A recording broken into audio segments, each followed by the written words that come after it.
76%. That's how much Credit Suisse shares have fallen in the last 12 months, as on 15th of March 2023.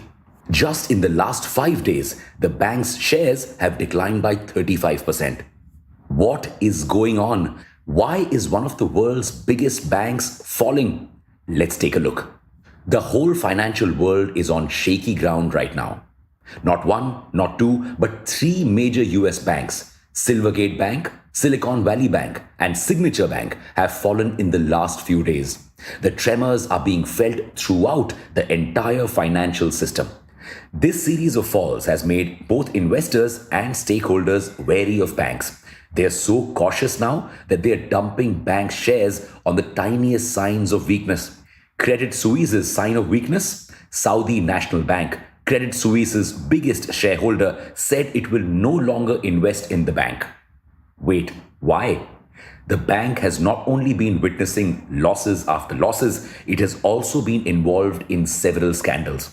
It has been accused of supporting the mafia, holding money of drug dealers and torturers, being involved in a Mozambique loan scandal, and whatnot. Plus, it saw its lowest trading revenue in a whole century. It was also involved in two major scams, the Archegos Capital scam and the Greensill Capital scam. With these two scams, Credit Suisse lost $5.5 billion and investors' trust all at once. It shut down its prime finance business, the business that catered to hedge funds like Archegos, providing them services like trading, lending, and so on. Now, this shutdown was the seed for another crisis. You see, the prime finance business was a big earner. Right now, Credit Suisse's major business comes from wealth management and investment banking. The wealth management arm is doing okay, but investment banking, not so much.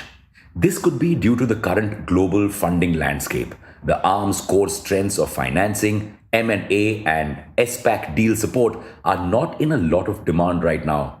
Result? Business is down and losses are mounting.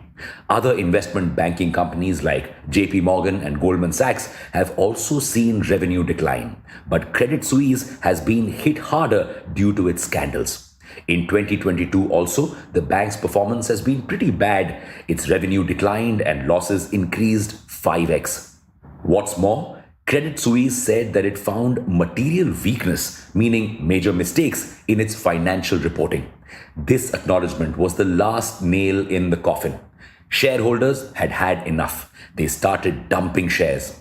Banks with ties to Credit Suisse are buying credit default swaps to protect themselves from Credit Suisse's fall.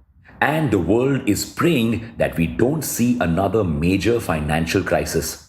How will this impact the world? Credit Suisse funds 60% of its assets by borrowing money. If it cannot pay this money back, it could cause a major liquidity crisis in the entire interbanking system. Yes, bank failures are scary. So many banks, hedge funds, institutional investors, and depositors are connected to just one bank. If one falls, it takes down the entire system. That's exactly what happened in 2008.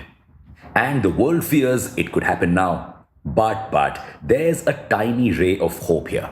The Swiss National Bank has offered to lend it $54 billion to survive in these tough times. But now the question is, for how long will the Swiss National Bank be able to avoid Credit Suisse's fall? The bank has been in trouble for quite some time now. Will this money be enough to bring meaningful change, or is it just delaying the inevitable?